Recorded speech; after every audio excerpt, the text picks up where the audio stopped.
Ada salah satu tokoh yang saat itu sangat berpengaruh sekali di Keraton Surakarta. Beliau adalah seorang bangsawan atau seorang priyayi yang memiliki peran besar. Tapi perannya hari ini banyak orang yang tidak tahu akan cerita tersebut. Beliau adalah Bagus Banjar. Ketika kecil memiliki nama Bagus Banjar, memiliki bapak yang bernama Aryo Padmonegoro. Aryo Padmonegoro adalah seorang bupati di Pekalongan di bawah kerajaan Mataram yang saat itu masih berada di Kartasura. Tetapi ada yang mengatakan juga Aryo Padmonegoro menjadi bupati di daerah Pengging. Ada dua versi yang berbeda. Kyai Sodipuro atau Bagus Banjar, nama lahirnya, lahir pada tanggal 19 September tahun 1729 Masehi, lahir di Pengging. Lahir dari istri dari Raden Aryo Padmonegoro yang bernama Nyai Maryam, putra dari salah satu tokoh ulama yang pada waktu itu berada di Pengging, yaitu Kiai Kalipah Caripo. Sehingga dari keluarga santri itulah kemudian Yosodipuro juga kemudian menjalani kehidupan sebagai santri.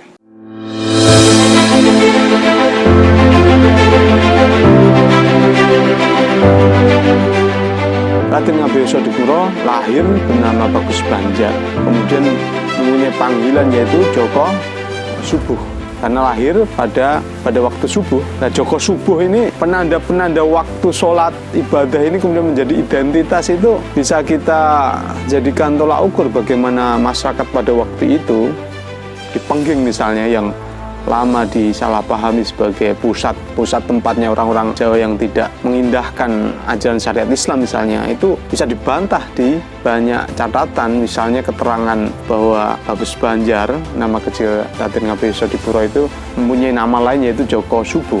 Kyai Sodipuro I dicatat di banyak catatan, itu dia nyantri pada usia 8 tahun, dikirim oleh ayahnya Tumenggung Padmonegoro untuk nyantri kepada seorang ulama yang mempunyai pesantren di daerah Bagelen di Kedu, yaitu Kiai Honggomoyo. Di sana dia menyelesaikan rangkaian pendidikan khas pesantren, belajar kitab, belajar ilmu syariah, lalu kemudian belajar sastra Jawa kepada Kiai Honggomoyo selama 5 tahun, sehingga dia menyelesaikan pendidikan santrinya pada usia 14 tahun. Kemudian setelah menamatkan pendidikannya di pondok pesantren itu, beliau mengabdikan dirinya di Keraton Kartasura yang saat itu masih di bawah tahta Pakubuwono II. Beliau, Bagus Banjar, bertugas sebagai abdi dalam penjaga salah satu pusaka keraton, yaitu yang bernama Kiai Cokro. Bagus Banjar kemudian diberi gelar. Gelarnya yaitu Kuda Pengawe. Kuda Pengawe adalah gelar yang saat itu tentunya hanya orang-orang tertentu yang bisa memiliki gelar tersebut. Gelar yang khusus sekali. Kemudian tidak lama Bagus Banjar atau Kuda Pengawe mengabdikan dirinya di Keraton Kartasura, terjadi peristiwa yang cukup menghebohkan, yaitu peristiwa pemberontakan orang-orang Tionghoa atau yang kita umumnya mengenal sebagai peristiwa Geger Pecinan. Pada masa itu menjelang Geger Pecinan, sehingga dalam catatan disebutkan bahwa Yosodipuro pertama itu mengikuti Sinuhun Pakubuwono II lari ke Ponorogo, sehingga setelah ngaji di Kiai Honggomoyo, usia 14 tahun dia mengiringi rajanya itu pindah hijrah ke Ponorogo. Dia juga belajar kepada Kiai Hasan Besari sebagaimana rajanya. Di sana dia belajar sehingga kalau kita baca sejarah lebih lanjut, nanti putra dari Yosodipuro pertama yaitu Yosodipuro kedua nanti juga akan dipesantrenkan ke Ponorogo, berjumpa dengan gurunya yaitu Kiai Hasan Besari kedua atau Kiai Muhammad Hasan Besari.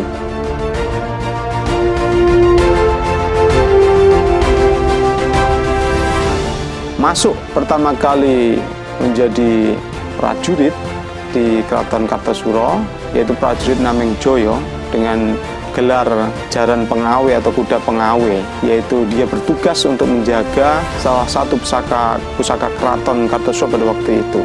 Sehingga kalau Anda melihat atau membaca catatan sejarah mengenai ada pusaka-pusaka keraton yang kemudian pasca Geger Pecinan ditinggal atau dipendam di dalam sumur, di salah satu sumur yang ada di dalam Keraton Kartasura, kita bisa mengaitkan itu dengan tugas dari Yesodipuro. Sebelum itu beliau belum mendapat gelar Yesodipuro, karena gelar Yesodipuro setelah dia mengiringi perpindahan dari Keraton Kartasura kemudian menuju Surakarta. Kemudian Keraton Kartasura pun berpindah ke Surakarta. Bagus Banjar atau Kuda Pengawe ikut boyong kerajaan atau memindahkan ibu kota ke Surakarta, yang saat itu pemindahannya dilakukan oleh Pakubuwono II, Raja Kartasura. Di Surakarta, di Keraton Baru, Bagus Banjar atau Kuda Pengawe menjadi saksi ketika keraton bergejolak, ketika keraton harus berperang melawan orang-orang Tionghoa dan segala polemik-polemik menjelang runtuhnya Keraton Kartasura. Pada 1745, setelah dirasa di Kartasura itu keratonnya sudah digempur oleh musuh, sudah diduduki oleh musuh, dan pamornya secara mistik sudah hilang, kemudian ada inisiatif untuk pindah ke mencari tempat baru. Nah, disitulah Kyai Yesodipuro atau Bagus Banjar, nama lahirnya, kemudian mendapat tugas bersama dengan gurunya, yaitu Pangeran Wujil, untuk kemudian mencari tempat baru. Nah, tempat baru inilah yang kemudian menjadi cikal bakal Keraton Surakarta, yaitu di bantaran sebelah barat dari Sungai Bengawan Solo.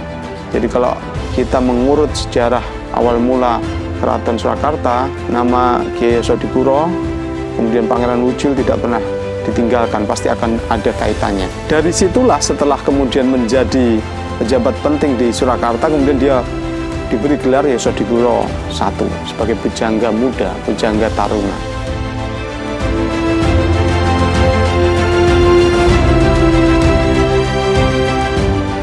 Bagus Banjar selain menjadi saksi peristiwa Geger Pecinan, juga menjadi saksi peristiwa perjanjian Giyanti, pembagian wilayah antara Surakarta dan Yogyakarta, pecah menjadi dua kerajaan. Kemudian Bagus Banjar mendapat gelar, yaitu Yesodipuro. Beliau tinggal di kampung yang dahulunya bernama Kedungkol. Kemudian hari ini kita menyebutnya Yesodipuran. Yesodipuran berada di wilayah Pasar Kliwon, Surakarta saat ini. Yesodipuro mengabdi di keraton atau di kerajaan Mataram Surakarta cukup lama sekali. Bahkan ketika beliau menjelang meninggal dunia pada usia yang sangat sepuh, yaitu menginjak usia 70 tahun, beliau ditawari sebagai patih. Tetapi tawaran itu ditolak karena mengingat Yesodipuro saat itu usianya sudah tidak muda lagi atau sudah terbilang sepuh. Kemudian Yesodipuro pun meninggal dunia di Keraton Surakarta dan dimakamkan di salah satu daerah yang berada di barat, yang hari ini kita menyebutnya daerah Pengging.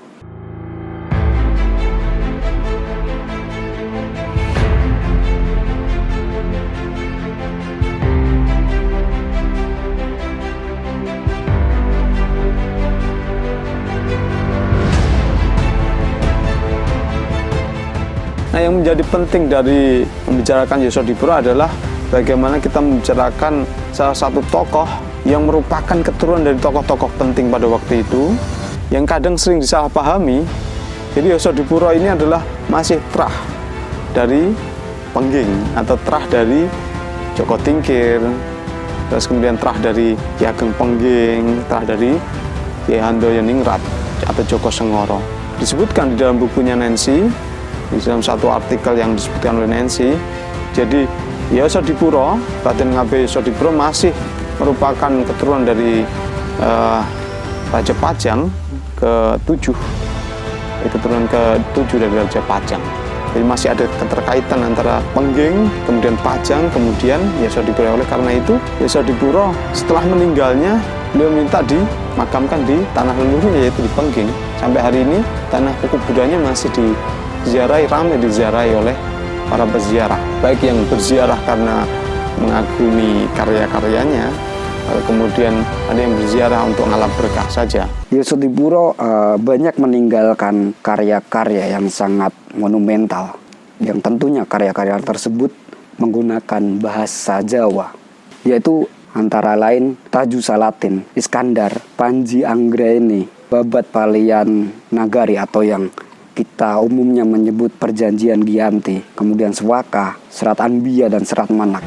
Di banyak catatan keterangan dari catatan-catatan kolonial pasca Perang Jawa, Yesodipuro sering disebut sebagai bapak pencerahan, bapak kelahiran kembali kesusastraan Jawa, karena melihat karya-karya yang dihasilkan oleh Yesodipuro seperti adaptasi dari kakawin-kakawin yang ada pada waktu itu, yaitu misalnya Serat Arjuna Wiwoho, lalu kemudian Serat Bratayuda dan sebagainya. Tapi yang menjadi kritik masyarakat santri atau sarjana-sarjana santri akhir-akhir ini adalah bagaimana catatan kolonial seperti mengkerdilkan peran Yesodipuro untuk menghasilkan karya-karya sastra yang bernafaskan Islam. Padahal dari banyak karyanya, ada yang menyebut 12, ada yang menyebut 5. Purwocoroko menyebut ada 12, kemudian dilakukan oleh Wycliffe. Hanya 5 saja yang memang asli gubahan dari Yesodipuro pertama. Seorang sejarawan Eropa yang bernama Wycliffe itu mengkritisi serat-serat atau karya-karya yang dihasilkan oleh Yesodipuro. Wycliffe mempertanyakan, benar tidak yang selama ini dikenal sebagai karya Yesodipuro adalah memang benar karya Yesodipuro, atau jangan-jangan hanya sebatas pencocokan saja. Nah, sejarawan itu mengkritisi soal itu, seperti dalam penelitian menggunakan perspektif historis yang menemukan berbagai kejanggalan. Wycliffe meragukan kurang lebih 6 naskah, diantaranya sebagai karangan asli Yesodipuro atau tidak, yaitu 7 Salatin, Serat Manak, Serat Iskandar, Serat Sewaka, Serat Arjuna Wiwaha, dan Serat Cegolek. Nah, keraguan Wycliffe itu berdasarkan pada tidak adanya penyebutan nama Yesodipuro di dalam naskah secara eksplisit, dan kurangnya adanya kesesuaian antara waktu pengubahan kitab dengan masa hidup Yesodipuro atau tahun. Tidak ada kesesuaian tahun. Melalui analisis yang dilakukan oleh Wycliffe, menemukan ketidaksesuaian antara satu dengan lainnya. Setelah memeriksa kembali naskah yang tersimpan di Leiden, ia mendapatkan angka tahun penulisannya yang berbeda. Tentu kita dari penelitian orang-orang Eropa, kita perlu menelaah kembali apakah kita bisa meyakini penelitian-penelitian orang-orang Eropa tersebut, atau bahkan kita harus menolak mentah-mentah itu. Kita butuh penelitian lebih dalam atau pembacaan sejarah-sejarah, buku-buku sejarah itu lebih mendalam lagi mengenai itu. Anda bisa baca di serat yang dikarang oleh cucu dari Yesodipuro pertama, yaitu Raden Ngabei Ronggo Sasmito, paman dari Pujangga Panutup, yaitu Ronggo Warsito. Raden Ngabei Ronggo Sasmito menjelaskan kebiasaan kakeknya, yaitu Yesodipuro pertama. Di situ dia menyebut secara jelas gamblang bahwa ketika kakeknya itu tiap malamnya itu ketika tidak ada tamu dan tidak sedang menulis, dia akan membaca kitab-kitab tasawuf. Ini sesuai dengan keterangan dari Ahmad Suwaidi. Di dalam satu kesempatan dia mengatakan bahwa seorang pujangga keraton minimal dia harus menyelesaikan atau menghatamkan kitab-kitab babon tasawuf, misalnya Ihya Ulumuddin dan kitab Hikam Ibnu Athaillah Sakandari misalnya. Sehingga tidak mustahil atau tidak aneh jika kita membaca banyak catatan di serat-serat itu menggunakan istilah-istilah tasawuf, misalnya sulu, tareka, dan lain sebagainya. Itu disebutkan di situ, sangat kental. Ya, saya rasa ini yang kemudian mulai kabur, sehingga orang kesulitan menerjemahkan antara apa yang dimaksud dengan kata-kata yang banyak disebutkan di serat-serat itu, kemudian mencari rujukannya di mana. Padahal di banyak keterangan ya dirujukan di dalam kitab-kitab tasawuf yang umum itu. Jika tidak akan sulit kita memahami serat-serat atau suluk-suluk yang ditulis oleh pujangga-pujangga keraton, termasuk yang ditulis oleh Terah Yesodipuro, baik Yesodipuro pertama, Yesodipuro kedua, Ronggo Sasmito maupun Ronggo Warsito. Anda bisa membaca keterangan itu di dalam bukunya Ronggo Sasmito, Serat Lirik Martabat Songo atau 9.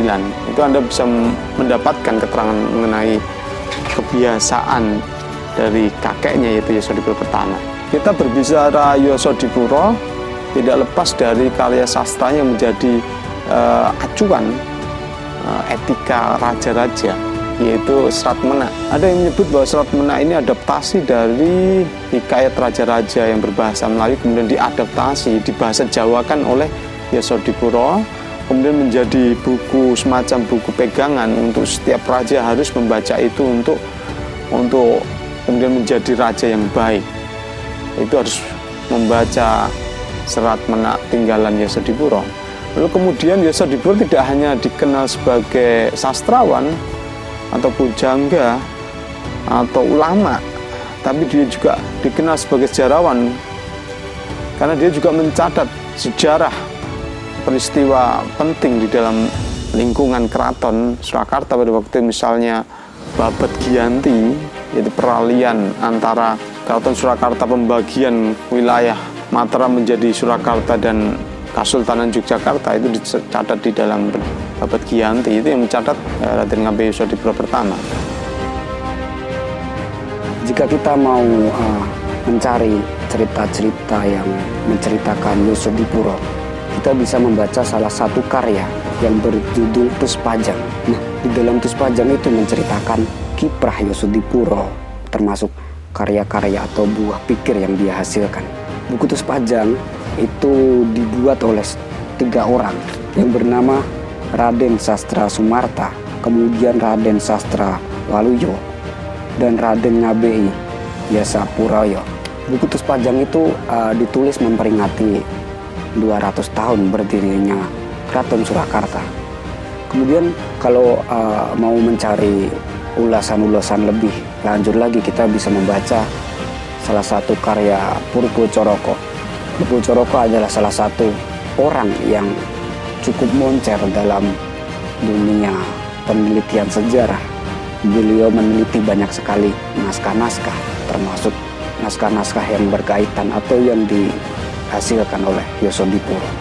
Kita membicarakan pujangga-pujangga itu mengesampingkan riwayat pendidikannya, seakan-akan hanya lahir dari keraton kemudian mendapat pendidikan keraton saja. Tidak, tapi semua riwayat pendidikan dari pujangga-pujangga keraton Trah Yesodipuran itu semua melalui dari pendidikan pesantren dulu. Artinya disebutkan di situ bahwa Yesodipuro pertama, Yesodipuro kedua, kemudian cucu dari Yesodipuro pertama yaitu Raden Ngabei Ronggo Sasmito bersama Ronggo Warsito Sepuh, ayah dari Ronggo Warsito kedua, itu tidak hanya cakap berbicara tentang sastra Jawa, tapi dia juga cakap berbicara tentang sastra-sastra Arab, sebagaimana lazimnya seorang santri yang saleh pada waktu itu. Raden Ngabei Yesodipuro pertama juga melewati masa-masa penting, yaitu pada masa Pakubono kedua, yaitu pada tahun 1726 sampai 1749.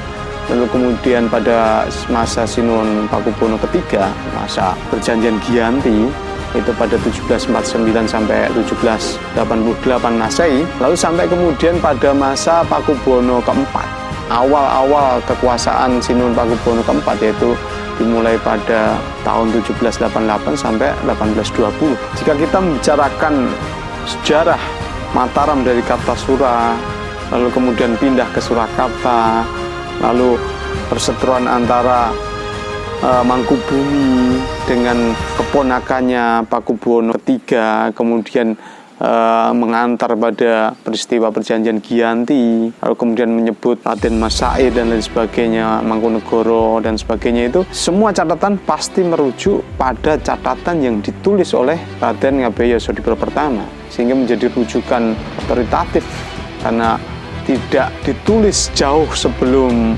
atau sesudah peristiwa itu terjadi, tapi menjadi saksi sejarah, termasuk geger pecinan, kemudian peralihan dari Kartosuro pindah ke Surakarta, itu semua menilik pada catatan yang ditulis oleh Raden Ngabei Yesodipuro pertama, sehingga pujangga Yesodipuro menjadi sangat penting, termasuk catatan-catatan tentang ajaran mistik Jawa, mistik Islam Jawa, itu pasti merujuk pada apa yang ditulis oleh Yesodipuro pertama, Serat Dewa Ruci dan lain sebagainya.